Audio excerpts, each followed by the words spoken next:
see reset'i ettevalmistus oli ikkagi eelkõige sellepärast, et kosmilised rassid teadsid, et tuleb SAK. Umbes siis too aeg, siis umbes 125 aasta pärast on ju. Ehk siis 2000. Ehk siis see oli ette teada, et kui tuleb SAK ehk siis Stellar Activation Cycle, täheaktivisatsiooni tsükkel, see toimub iga teatud kosmilistel circa iga 26 000 aasta tagant, siis selleks on vaja teha ettevalmistusi. Ja selleks on vaja viia inimkond nii suurde mälukaotusse kui võimalik, nii primitiivsesse seisundisse kui võimalik. Ja ära kustutada kõik ajaloolised artefaktid ja inimkonna pärimusliini, ajalugu, eks ole, millele me ju toetume. Ja siis tegelikult siis teati ette, et 20. sajandi algusel, võtleme seal siukene 1910 kuni 20 hakkasid sisse sündima esimesed tüüp 3, tüüp 2 indigo rasside pärimusliinid. Ja loomulikult, mis siis tehti, vaktsineerimised hakkasid pihta, ja suur see, mis meil on, kõik need Hispaania gripid ja kõik suured, nagu te teate, vaktsiini tagajärjel toimunud nii-öelda massimõrvad on ju. Ja spetsiifiliselt siis indigo sisse sündimise pärast. Ja loomulikult siis järgmine suurem indigode liin hakkas seal 70-ndatel, 80-ndatel ja siis juba sellised veel kõrgemad tähelapsed hakkasid tulema siis pärast 2000. Ja see on siis kõik selle pärast, et eesmärgil saada 2012 kogu see planeet kätte. Nii et need juurpõhjused, miks need resetid olid vajalikud ja miks me nagu sunnime siis tänapäevalgi lapsi lugema mingisuguseid tõde ja õiguse teoseid, on ju. Et need on justkui nagu legendid, on ju, suured legendid, mismoodi elati ja mismoodi elu käis justkui nagu programmeerides, milline see elu nagu siis justkui nagu peaks olema. Et elu ongi raske ja teed kõvasti ränka rasket tööd, on ju, ole hea ori ühiskonnale ja siis tuleb armastus. Muidu armastusest võid ainult tunne näha, eks ole. Et see on loomulikult täielik konkreetne mind-programm ja ega siis Eesti ei olnud ainukene, kes sellist kirjandust oma siis järgmistele põlvkondadele on ette söötnud, et eks on igas religioonis, igas keeles, igas kultuuris üle maailma, et programmid töötavad tõde ja õiguse sarnaselt. Selles suhtes, et ega töö käib mõlemapoolne 24/7. Nii orgaaniliste guardianite koostöös siis teatud kõrgemate indigo rassiliinidega, just teadlik indigo rassiliinidega, kes ka selles mõttes näevad, tajuvad ja on olemas ja teadvustavad, kui kuskil midagi toimub ja teadvustavad, miks seal toimus see asi. Siis on teine pool, kes mõtleb kogu aeg neid mingeid käike ja samme, eks ole, kuidas jälle manipuleerida, kuidas jälle lüpsta, kuidas jälle energiat hankida. Päeva lõpuks on ainult energia on see märksõna, mida need jahivad. Ja selle saavad nad nii planeedilt, nii meilt, meie reageerimistelt, meie käitumistelt, meie emotsioonidest, kõigest. See, kuhu tähelepanu fookuse suuname, kõik see on energia. Ma jõudsin teatud informatsioonini, mida ma pärast teile ka veel ette loen, mis on seotud natuke kuu teemadega ja sealt tulevate energiatega ja päris palju ka selles mõttes teeb see orgaanika ja teatud asju suudab nüüd vaikselt juba elimineerida, täielikult kõrvaldada teatud piistehnoloogiad, mis see sissetungijate rassid räigelt üritavad käivitada. Neil on selline agoonia igalt poolt igast asju käivitada. Mõned asjadega nad saavad hakkama, enamus tõenäoliselt nüüd läbi ikkagi ei lähe. Neil on igasugused Armageddoni mõtted veel. Nad tahavad veel siin võib-olla mingisugune litaka, mingi katakolüsmi kuskil veel ära teha. Mitte küll päris suure planetaarse, aga mingites piirkondades tuleb veel kindlasti mingeid asju, mingisugused asju, ka tõenäoliselt looduskatastroofe, mis on kunstlikult tekitatud. Päris hea seriaal, mis hea selles mõttes, et päris kole on, aga näitab päris hästi seda, mismoodi ja mis põhjustel ohverdused toimuvad. On Archive 81 Netflixist on võimalik vaadata, esimene hooaeg. Et seal ta selgitab ka nagu seda nende poolset seda kultuuri ajalugu ja seda, nende rasside seda, et nad ei saa lihtsalt teatud energiaid teha, nad ei saa teatud liini üles panna, nad ei saa selles mõttes nagu kosmoses möllata teha, kui neil taga ei ole veretilkasid. Neil on lihtsalt vaja seda. See on teatud mingid kosmilised nagu reeglid nende jaoks. Et ega need sacrifice'id ja ohverdused, need ei ole lihtsalt niisama. Ega need ohverdused ei pea olema alati ka selles mõttes siuksed ongi, et nugakõrri või midagi. Need on ka psühhotroonilised, keegi peab kuskil enesetapu tegema, keegi peab kuskil autoga ennast sodiks sõitma, et need käivad ka niipidi. See valguspool, orgaaniline pool toimetab praegu rohkem kui kunagi varem. Ütleme niimoodi. Kui nad ei toimetaks, see pilt oleks veel hullem. Ja selles suhtes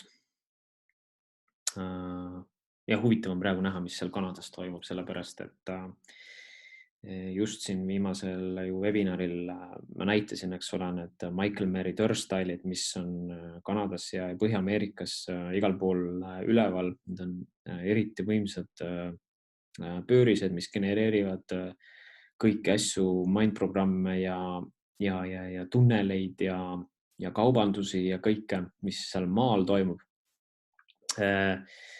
Need on üks selles mõttes crazy maid kohti ja siin midagi Liisa Rene võttis ka nagu kuskil sõna, et Kanada tegi millalgi kuskil 2020 sellise lepingu kirjutati alla, et Kanada majandus peab täielikult laastuma. Et see nagu suund on võetud, ükskõik mis moel, kogu kaubanduslik, majanduslik tegevus, neil on vaja nagu täielikult kataklüsmi seal korraldada. Nüüd ja sealt edasi on neil mingi plaan siis järelikult. Mis plaan, ma ei tea, et see vaktsiini teema varsti ei olegi enam nagu väga suur mure. Et seal on hoopis suuremad asjad hakkavad välja tulema. Nüüd see, kas see mass ja kõik see protest, et kas see nüüd siis nagu nüüd võimendab seda nende kava või ta siis nagu äratab just inimesi, kes siis nagu summutaks maha need suuremad eesmärgid ja toimuks siis täielikult vastupidine revolutsioon. Et siin ma tunnen, et siin on veel see nagu veel õhus, mis saab. Aga lihtsalt nii palju nagu, mida mina arvan, et see, mis seal toimub, see ei ole ainult lihtsalt positiivne. Seal on ka see teine pool mängus väga tugevalt. Midagi siin lähiajal ära ei lõppe, et siin lihtsalt läheb asi lihtsalt järgmistele tasanditele või võetakse uued valdkonnad käiku.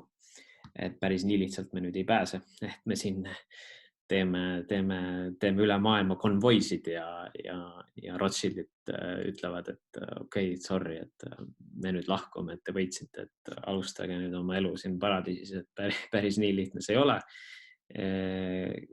Ma ei väida, et see paradiis siia kunagi ei tule siin planeedil, aga see võtab veel aega. Ehk siis täna on veel siiamaani inimesi, kes usuvad, et käidi kuul ja siis usutakse, et ei käidud kuul.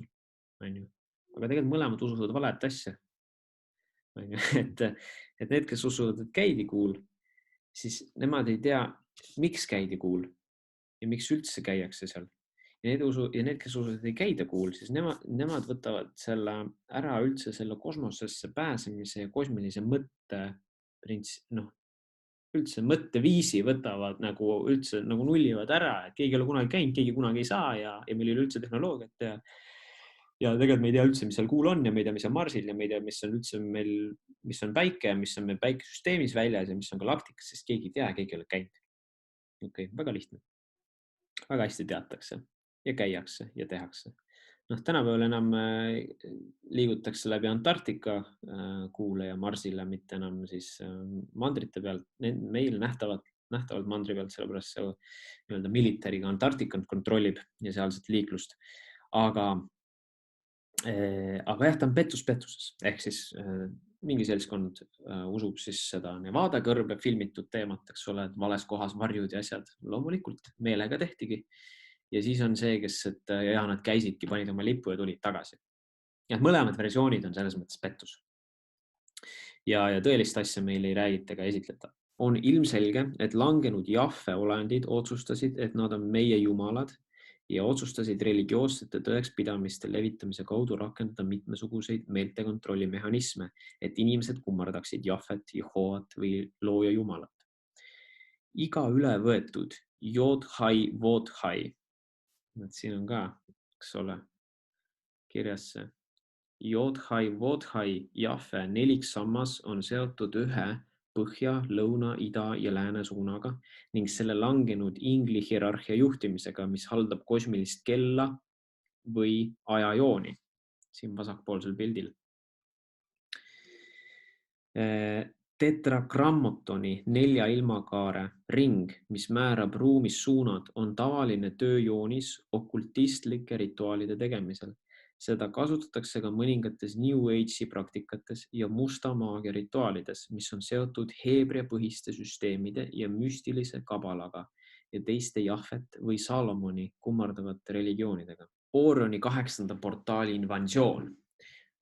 8. portaali invasioon oligi tänu millele koroona käivitus, kuna see oli täpselt Xiani lähedal, seal on 8. tähevärav, see on seotud Orioniga. Tehisintellekti tehnoloogiat kasutab sissetungijate rassid kui keerukad psühhotroonilise sõjapidamise strateegiat, mis on paigaltud planeedi võrgusüsteemi, mis on suunatud elanikkonnale püüdes orjastada maa teadvust. Alates sellest ajajoonest pandi tehisintellekti tehnoloogia alalisele liikumisele, et assimileerida reaalsusi galaktika keskuse kahjustatud 8. täheväravast, kus sissetungija rassid olid saavutanud ülemvõimu, et kontrollida juurdepääsu planeetidesse sealt välja.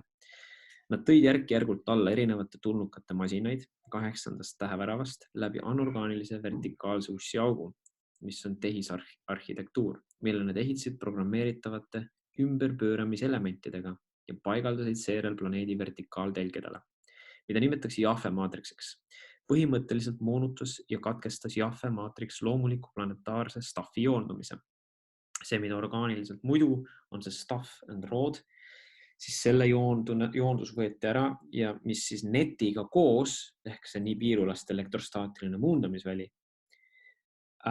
kombineerituna peatas kõik sisse tulevad ja väljuvad orgaanilised sidesignaalid meie orgaaniliste liinidega ja see side toimub siis ainult sissetungijate rasside kontrolli all, ehk siis on praegu sellel koroona ajal on hästi tugevalt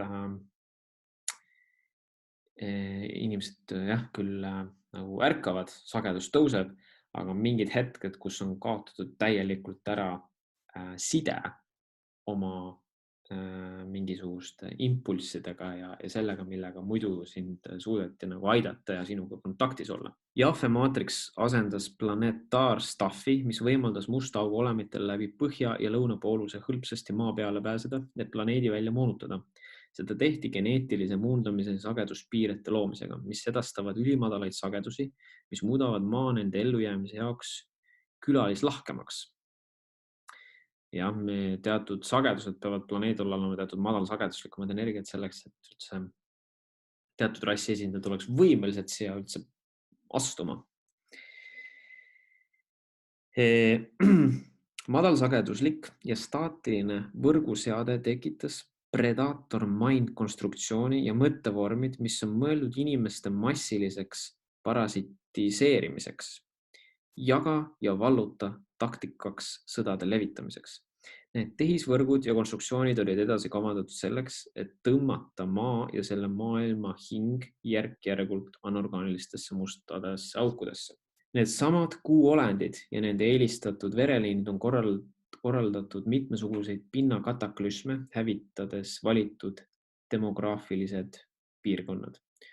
Kuu kui magnetrelv on olnud osa nende arsenalist inimolendite vastu maapinnal, mis aga tänulikult ei tööta järgmise tsükli jooksul Guardian Host kaitsa sekkumise tõttu.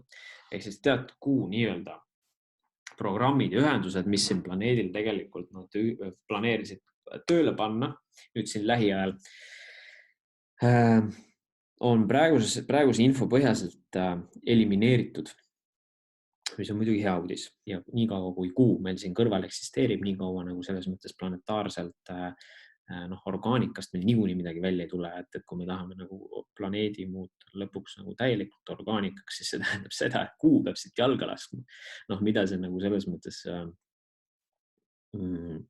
astronoomiliselt, füsioloogiliselt, geograafiliselt, planetaarselt, mida see endaga kaasa tuleb, kui lõpuks näiteks üks päev kuud enam ei ole planeedi küljes.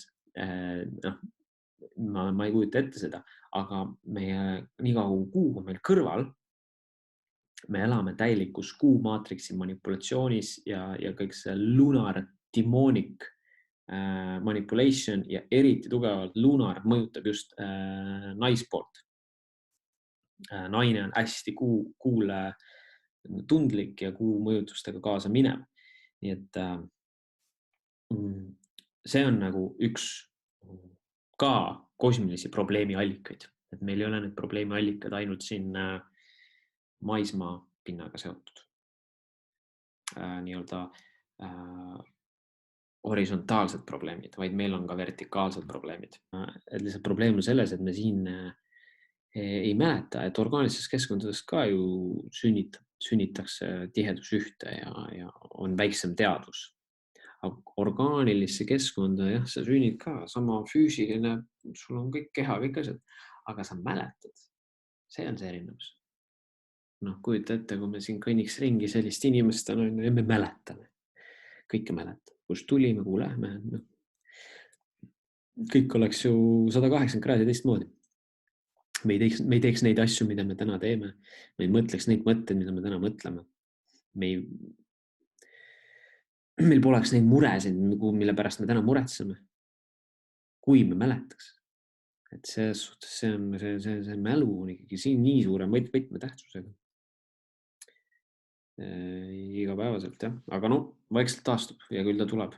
Kõigepealt tuleb iseendalt küsida, et kas mina olen reinkarnatsiooni lõksus või tsüklis või kas ma olen üldse reinkarneerunud või ma olen ühekordselt sisse sündinud ainult missiooni ja projekti põhiselt. Et siin enamus, kes on reinkarnatsiooni tsüklis, on pigem sellise väga madala teadlikkusega igapäeva sellised virvarrattas 9-5 tööinimesed, kes on süsteemile kasulikud. Meie siin ei ole ju süsteemile kasulikud, et mitte kuidagi anorgaanilisele süsteemile. Et me ju vastupidi oma passiivsusega ja mitte ühiskonna selles mõttes toetamisega õõnestame seda. Ja mitte, et seda me negatiivselt teeme, vaid me teeme seda positiivselt, sest seda peabki õõnestama. See lihtsalt ei saa nii edasi jätkuda. Ja see õõnestamine ei ole ju võitlemine, me ei tee seda võitlusega, vaid lihtsalt oma valikutega, lihtsalt oma olekuga ja olemusega. Et siin ei ole nagu küsimus üldse sellest, et me peaks kuhugi võitlema. Ja lihtsalt ülesanne ongi, see tähendab, see ülesanne saad siis teada, kui sa nagu natukene mõtled selle peale, et kui kaugelt ma siis tulin, mis liinist ja milline, üks küsimus vist tuleb siin nagu selle kosmilise rasside teemal ka, et saab sellest võib-olla lähemalt rääkida. Aga see põhiline ülesanne ikkagi sõltub sellest, kes sa oled. Sellest sõltub nagu ülesanne, et see ei ole niimoodi, et inimkonnal või inimestel kõigil on lõpuks mingi kindel ülesanne. Aga üks suur nagu märksõna on ikkagi jah, et hakkad taas mäletama, taas meelde tuletama. Sest ega kõik, mis me siin räägime, mida see Ash on siin rääkinud ja Liisa Rene, et ega see ei ole ju mingi lihtsalt uus info kuskilt nüüd tekkinud. Siin Iidamast, Aadamast ammu olemas olnud. Siin, me räägime siin mingisugustest koraanidest või savitahvlitest. Need on eile kirjutatud võrreldes sellega, millal need tekstid on kirjutatud, on ju. Et ammu enne üldse mingi planeet tekkis, et selles suhtes tuleb aru saada, et see aja nagu kinni jäämine, aja lineaarsusesse kinni jäämine on kõige suuremaks takistuseks meil aru saamaks asjadest, sest me jääme kinni aja lineaarsusesse. Nii kui me hakkame mõtlema korra 5000 aastat tagasi, mis oli, no ma räägin sellisest keskmisest tavalisest inimesest. Nii on juba juhe koos, seepärast, et see on nagu too much. On ju, et rääkimata, et ma hakkan talle rääkima, mis 5 miljardit aastat tagasi juhtus või 250 miljardit aastat tagasi. On ju, et kuule, teate, kuidas linnude galaktika üldse tekkis või? Et ja lihtsalt tundubki paljud inimestele vastuvõtmatu, et see info üldse saab kellegi käes olla, et keegi üldse on võimeline seda teadma. Et see on vastuvõetamatu, sest see on liiga suur ja liiga kauge. Aga nii on pannud mind mõtlema juba, et see on liiga suur ja liiga kauge, et seda teada. Tegelikult see kõik on nüüd ja praegu. Algallika seisukohalt on lihtsalt, kõik on lihtsalt nüüd, siin ja praegu, mis nagu selles mõttes sagedust alla toob, on ka ülemuretsemine ja hirm. Kui me neid kahte asja nagu pidevalt kogu aeg nagu tajume või tunneme, hirm tuleviku ees või hirm selles, mis küll saab ja mis ikkagi, et mul on lapsed ja mis üldse Eestis saab, mis üldse maailmas saab, et mis see nagu ikkagi ka tõmbab meid ikkagi nagu alla. Et saada nendest hirmu mõttekonstruktsioonidest üle just pseudohirmust, seepärast, et kõik on okei ju. Praegu ei ole midagi ei ole juhtunud, me ei pea nagu ette mõtlema, ette muretsema, mis küll siis saab. Jah, siin on väga palju, nagu te teate, ma ju räägin ka teile otse ja ausalt sellest kurjusest ja negatiivsest ja see on õõvastav ja see on kohutav, aga ma ei räägi teile selle mõttega seda, et nüüd siit taha tuleks teile hirm, vastupidi. Selle informatsiooni pagasi pealt tuleb teile vägi, teadmine, et te olete üle sellest. Teie ei pea laskma ennast sageduslikult allapoole, kui te kuulete sellist madalsageduslikku informatsiooni. See on lihtsalt selline neutraalne vaatlemine, et midagi teha ei ole. See on lihtsalt nii haige keskkond, see on allika loomise üks platvormi taju osa. Allikast tajub ennast läbi meie, läbi inimeste selliselt seda maailma. Ja see on lihtsalt üks kogemus siin selline, aga siin ei ole lihtsalt kogemus, siin on ka missioon ja midagi tuleb ära teha. Ja kui me võtame seda missioonina, siis me leiame ka selle väe, et hoida seda sagedust kõrgel, ükskõik kui raske see keerulises olukorras, sest me teame ja teadvustame ja me peamegi teadma ja teadvustama, et meil on kõrgem toetus, meid jälgitakse, meid hoitakse ja siis lähebki kõik hästi. Suur mõte on ju loomulikult meil siin, orgaanilises maailmas elu mõte on hoopis teine. Kuna me oleme siin mitte normaalses elukeskkonnas, peaaegu langusesse läinud planeedil,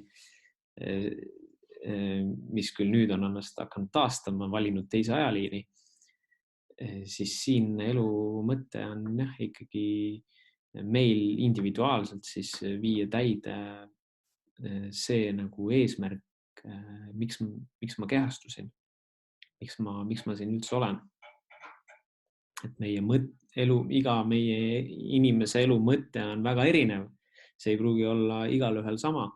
Kollektiivselt jah, nagu ma enne mainisin, see taasmäletamine, taasmeelde tuletamine.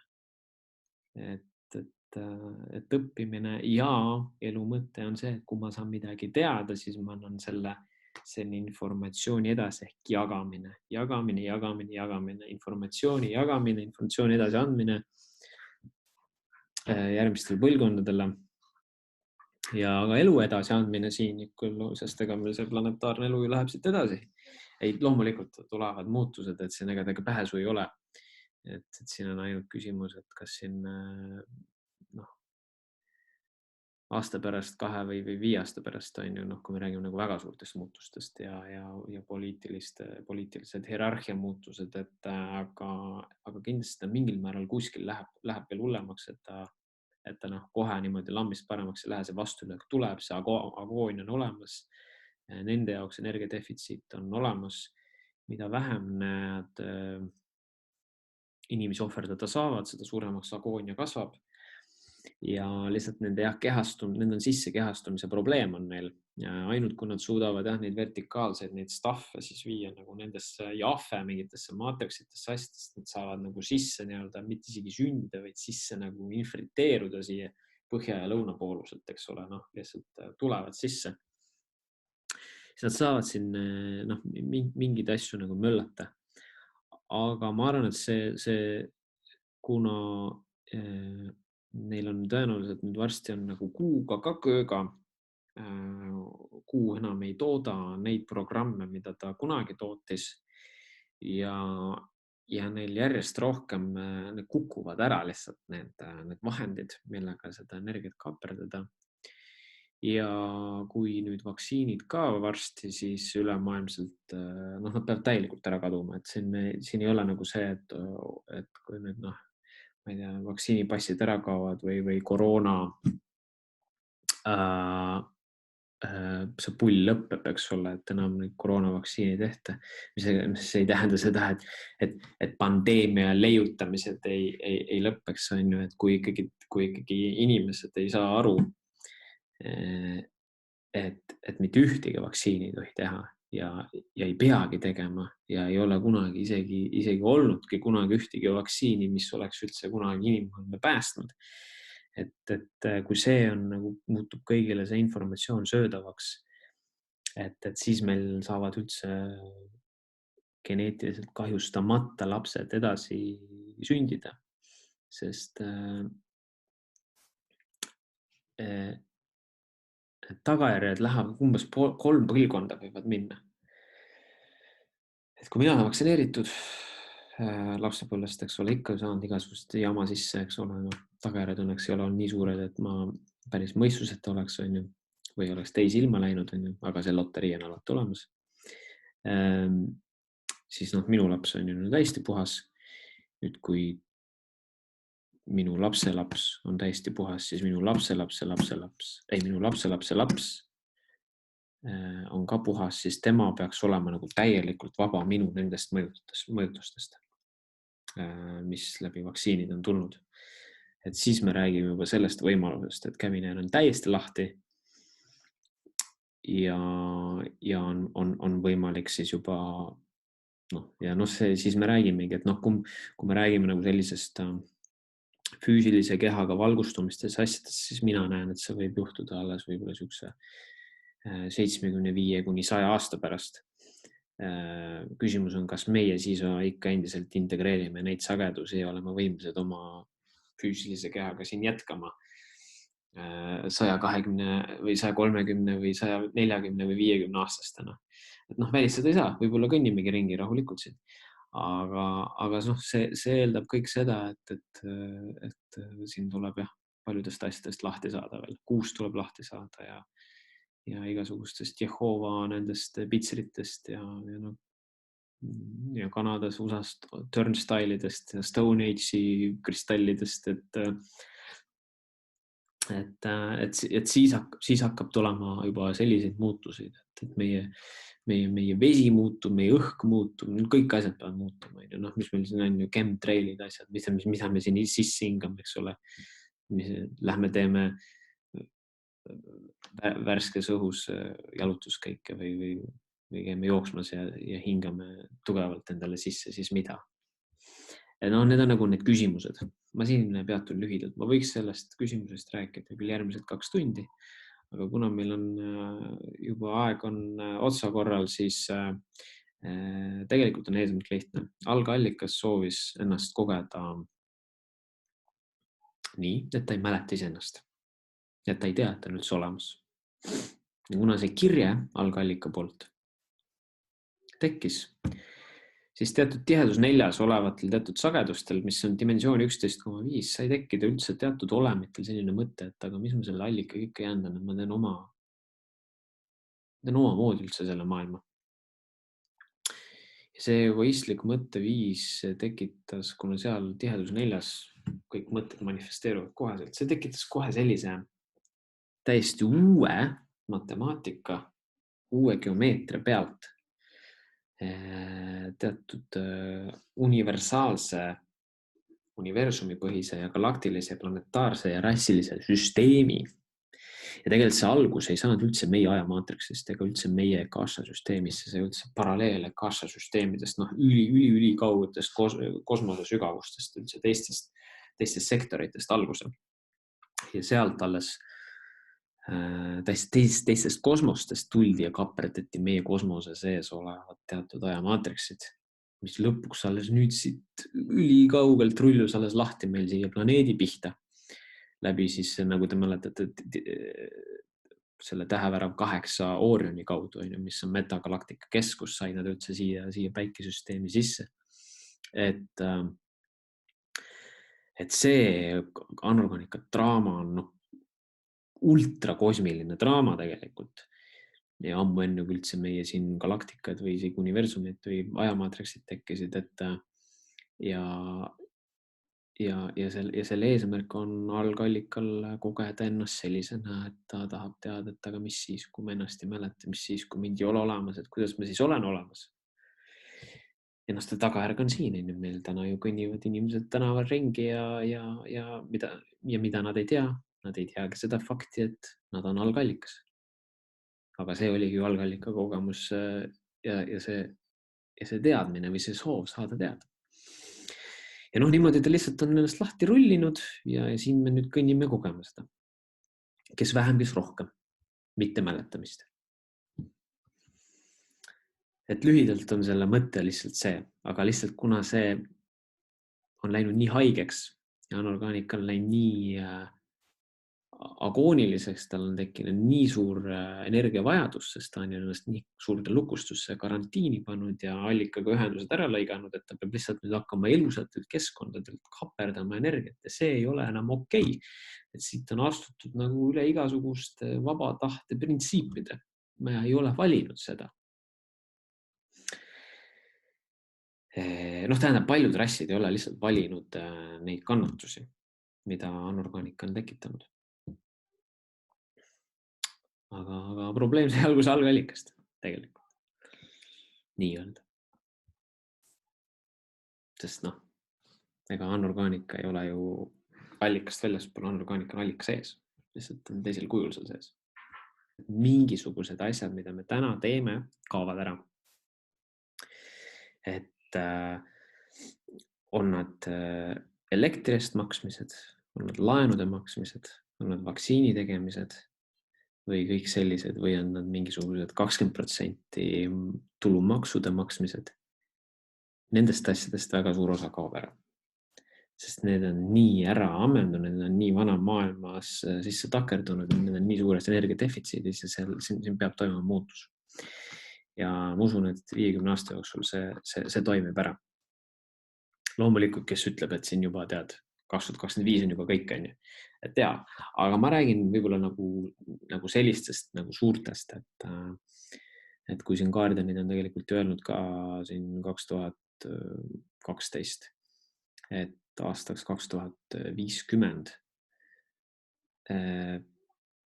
peaks 1/3, mis hoiab orgaanikat ja 2/3 hoiab anorgaanikat, ehk üle 60% hoiab nagu kogu informatsiooni väljast anorgaanika, siis need protsendid omavahel peaks nagu vahetuma, ehk siis on üle 60% peaks orgaanikat olema aastaks 2050. Ja üldse kogu bioloogias, info väljas, kõiges, mis tegelikult peaks tähendama ikkagi drastilisi muutusid. Kas aastaks 2050 anorgaanika on täielikult väljas planeedilt, ma ei usu. Ma arvan, et selleks läheb veel mingi 100 aastat, aga ikkagi ta jääb tegutsema nii varjatul ja nii mitte võimupositsioonil, et see võib küll juhtuda. Ja võimupositsiooni saavad siis, loodame, et siis täie mõistuse juures olevamad inimesed ja rassi esindajad. Ja kes teab, võib-olla olete teie kuidagi seotud üks nendest, kes hakkab midagi kunagi kuskil juhtima, majandama, on mingi osa sellest uue maailma ühiskonnaloome lülist või meie keegi, kes me ei tea, kes mis, ja me ei teagi, mis on võib-olla see mingi suurem missioon ja roll meil täna vaatame, mis asja me siin üldse teeme. 50 või 15 või 20 aasta pärast vaatame, et okei, ma tulin hoopis seda tegema. Et see, mis ma eelnevalt arvasin, et ma teen, see ei olegi enam tähtis. Nii et kõik muutub, kõik maailmas muutub. Ja me ei tea, me peame elama ka päev korraga, aga teadvustama, mis oli minevikus ja aru saama, mida me loome tulevikku ja tegutseme edasi. Et igastahes mina väga tänan teid, et te siin ilusti kuulasite. Eks millalgi ju ikka kohtume kas järgmistes webinarides või tuleb ka seminare.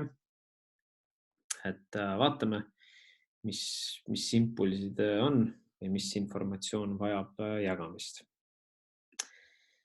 Seni ma soovin teile ilusat õhtu jätku